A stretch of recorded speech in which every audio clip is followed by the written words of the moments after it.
Welcome everyone to Male Fuzz TV. I am Peter and today I'm going to be talking about Person of Interest Season 1 Episode 3. It is called Mission Creep. So full spoilers for the episode as always. So this one sort of tries to flesh out Reese's character a little bit by giving him a case, a story that is going to tie into his own backstory. And the flashbacks we get this episode are also related to him and his romantic past.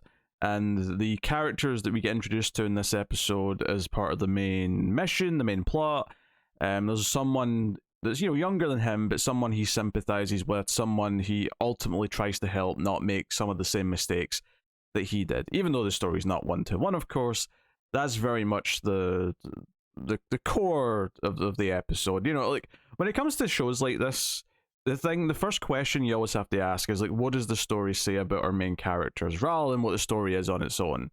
And it's really, that's what it is for this episode. It's about Reese and his regrets. Inherently, like, the few flashbacks we get in this episode, which is effectively just one flashback that's kind of split up into small chunks, is him running into his ex at the airport in 2006. And I think it's a weaker set of flashbacks this episode for two reasons. One is that inherently it doesn't quite have the same intrigue and mystery of, like, setting up the origins of the machine and, like, the secrecy of Finch. Like, there's definitely just a bit more layers to that up front. And then the other thing I'd say is that when you actually stop and think about this scene, this meeting between them running into each other in the airport, it's very intense for what is a very, very quick, casual run into each other type scene. Like, like, by the time you get to the last part of it and she's saying, yes, I'm engaged to someone else, but if you say, wait for me, I'll wait for you. It's actually, like, maybe a little too dramatic and turned up. And feels a little, I don't know, cheesy, I guess, is maybe the best word I can use to describe it. The point it's making, though, is that, this was his chance to actually ask someone to wait. And given that the advice he gives Joey, the sort of the main character of the plot in this episode, he tells him the advice of, like, if you need to go on the run because of what you've done, but ask the person you love to come with you because she might say yes. Because fundamentally, Reese has always regretted not doing that. And I do think the final moment where he doesn't have the guts to say it to her, but he says it after she walks away and he's kind of tearing up and he says please, I think that's an effective little moment on its own. Like, in a vacuum, it's very good.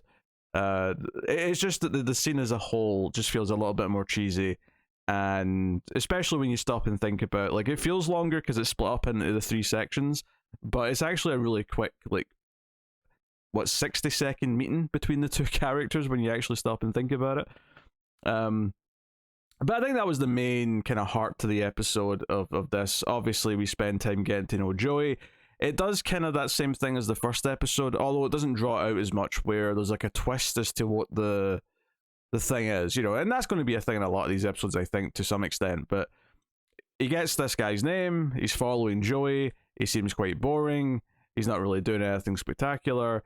There's a few hints in there, like he's window shopping for, like, kids' toys at one point. There's a couple of little hints if you're paying attention, but by and large, it doesn't seem to be all that much. And then Reese follows him into a bank, and then the twist is that he's there to rob the bank with other guys, and they all put ski masks on, and very sudden we're in this situation. There's a nice little setup and payoff here, actually, where there's a guard who goes for his gun and he's, like, ankle holster, and Reese, like, stops him. And it's, like, a nice little moment for Reese, because it's, like, him, because he's like, this guy's just going to get himself killed. So, you like Reese stepping in and stopping him from doing it in this situation, because he's smart enough to know that this would just lead to danger. But later on, when there's a similar heist at the evidence lockup, evidence lockup is the phrase I was looking for. Basically, that same thing happens, where one of the cops or guards there, reaches for his gun and ends up shooting one of the thieves. But notably in this scene, Reese isn't, like, there to stop him. He's around in the scene, of course, as one of the thieves. The plot of this episode, of course, being that he infiltrates this group of thieves who are notably all vets. They're all back from fighting in places like Afghanistan, and that's why he sympathizes with Joey and to some of the others to an extent, and it's also how he gains their trust. Partly because Finch gives him a bit of a backstory that's been fact checked, so that he sounds convincing.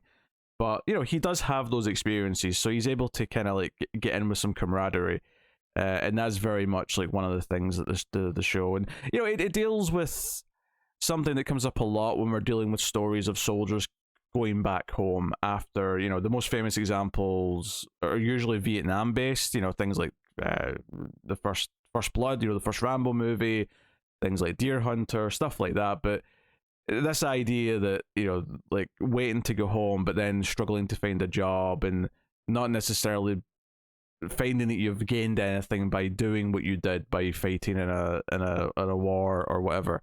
And there's a pretty on the nose scene actually where a couple of bankers start like picking on Joey in the bar, which leads to a little quick fight. But the broad strokes of what it's doing are very interesting, and it actually leads to like it's a little jokey line, but I actually thought it was kind of sweet in a weird way.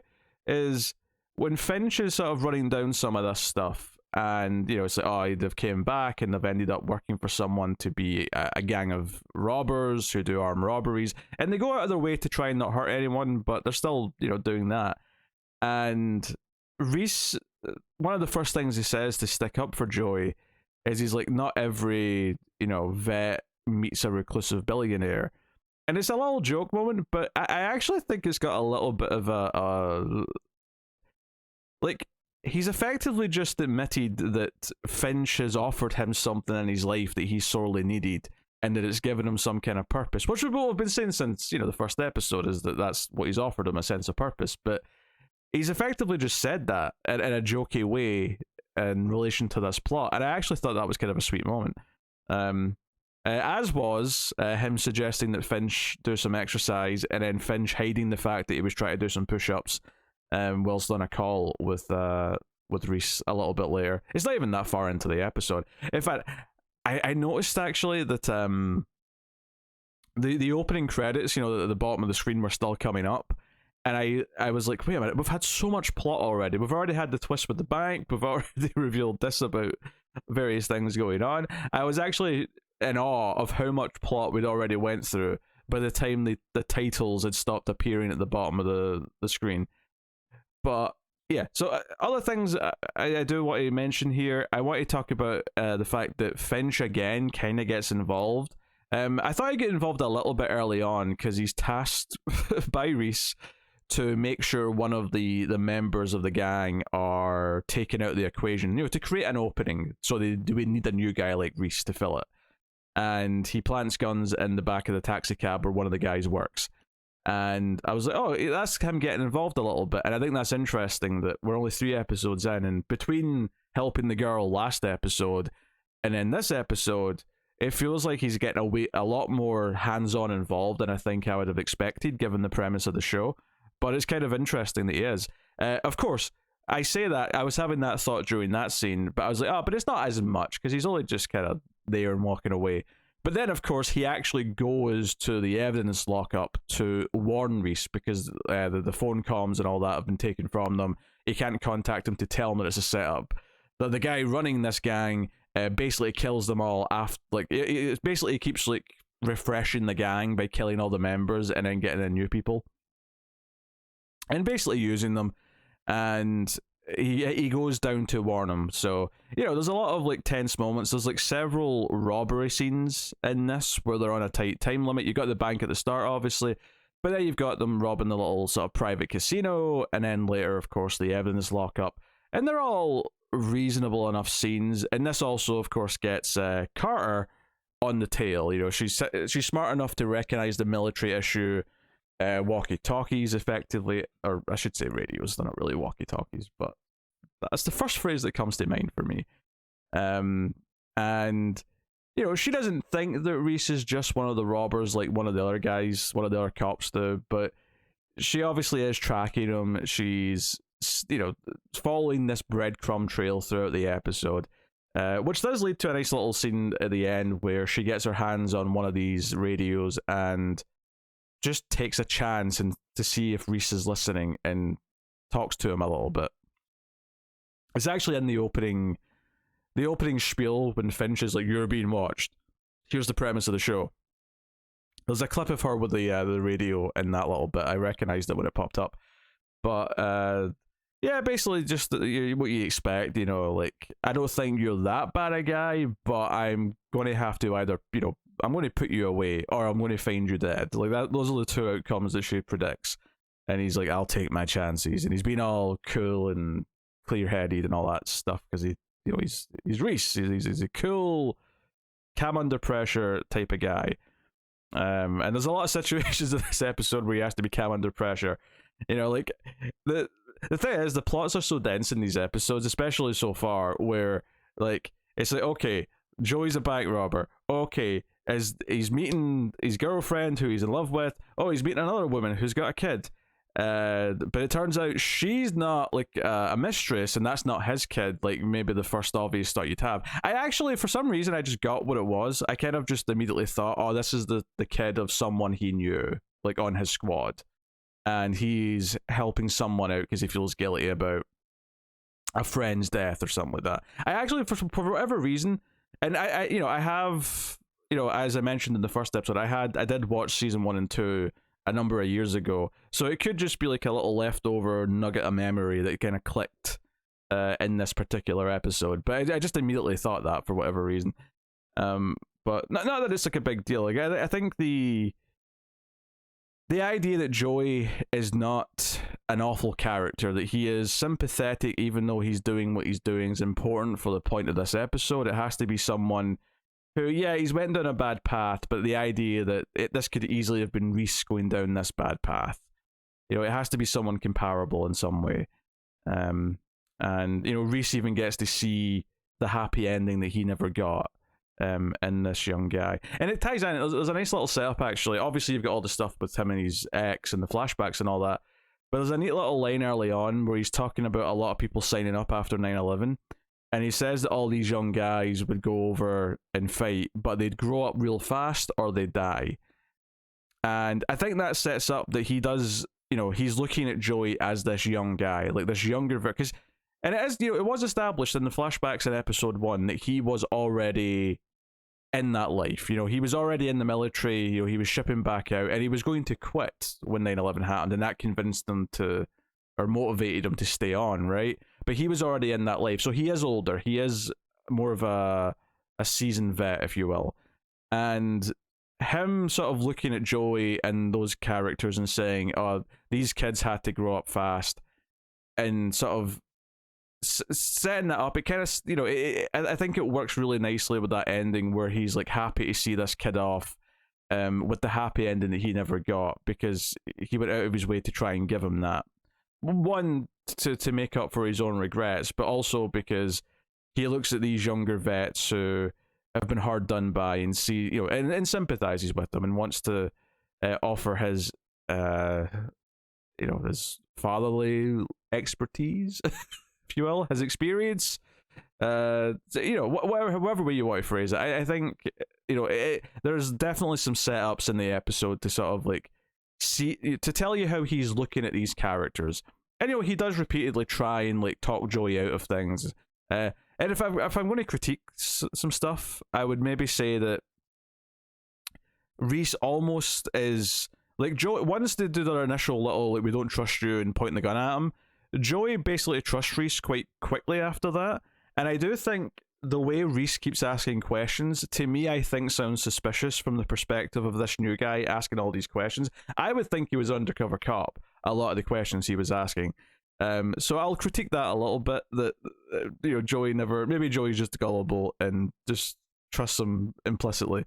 And I'll also say that the rest of the group, there's not too much to them, but the one prominent character we get a lot more of is one named Strub, who is the guy who's a bit more agitated and angry and is in debt and needs the money. And he seemingly is even implying at one point that he's willing to kill his teammates to get their share of the money. and he's kind of this like potential antagonist throughout the episode. I think he comes across as more of a weak. I don't want to say a weak actor necessarily, but he feels more like a typical network TV procedural character who doesn't quite have the depth as some of the other characters do. He's very much there to serve his place in the plot, and that is it. There's not much more to him. Obviously, there's a little swerve where he's actually the one killed first by their leader, who tries to wipe them all out after the evidence lockup robbery. But he meets his own demise. Whatever shady person he's stolen this evidence for of seemingly a murder, he has met his demise by them. And I wouldn't really think too much of like who this person is. This person who wanted this evidence, who's clearly killed a woman. I really wouldn't think about this, except for the fact that they do such an intentional job of making them mysterious and hiding their face. And Finch says he's going to look into it. I don't remember anything about this, but I do wonder if this is actually maybe the start of our season, like ongoing seed or mystery or seed for something that we're going to maybe deal with and take down by the end of the season. Just because of the way it treated it as such a mystery in and of itself, it just kind of gave me that vibe. But I thought the scene was handled well enough. And no Lionel this episode, which honestly was probably a smart move.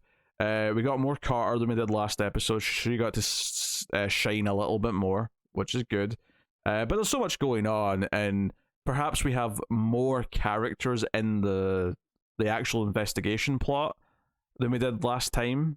That maybe that was a wise move, because obviously you've got Joey, but you've also got the leader, and you've also got Strub, and they all kind of have things going on, and we do follow different scenes with them. What I do appreciate as well is that early on in this episode, it just like shows that he's already cloned Joey's phone. I appreciate that if you are watching all the episodes, like you should, like any good TV viewer, but obviously the network want this to work as a jump in at any point kind of show, because they always want that. But I appreciate that this is one of these things where if you've been watching the show in order, they established that he can do that already in an episode and showed you him doing it. I like that now it can just show us that he has done it, and we don't have to question it. We know that he can do this. We've seen him do it once before, and now it's just something we can use as a shorthand. We don't have to explain it every time. It's just, no, he's done this. So I think that's just efficient storytelling, if nothing else. And you have to be efficient when you're packing as much plot into the episode like this one does.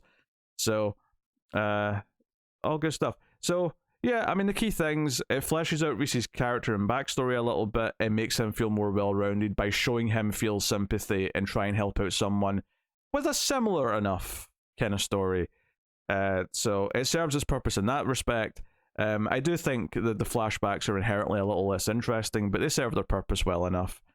And the actual plot of the episode mostly works. I think it works because, again, it's a little bit different from what we've had before.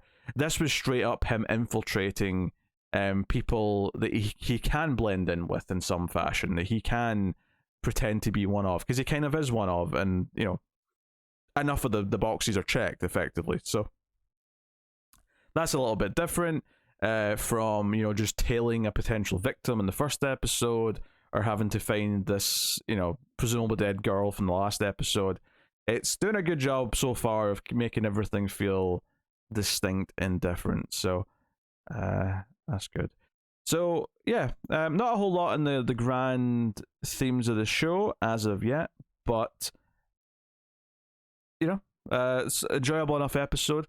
I mean, it's probably my least favorite of the three so far, and I can't, I'm not always going to say where every episode falls as I go, because very quickly there'll be too many episodes to even try and do that. But we've only 3 episodes in, so it's very easy to just sort of say first, second, and third. And what would be my favorite? I guess the first one, but I think the second one does offer a lot of stuff. I think the second one had a lot as well that is pretty close between 1 and 2. And I think this one's a little bit weaker, but serves its purpose very well. It's an important part of building these characters, particularly Reese. So, very good. So that is episode 3 of Person of Interest. Let me know what you think of this one in the comments below. Like, subscribe, all that stuff. Get us on the Twitters at mailed_fuzz for channel updates. And of course, you can support all the content over at patreon.com/mailfuzztv. I'll help keep it all coming. But that is me. So thank you once again. Keep watching TV. Have you got any vanilla?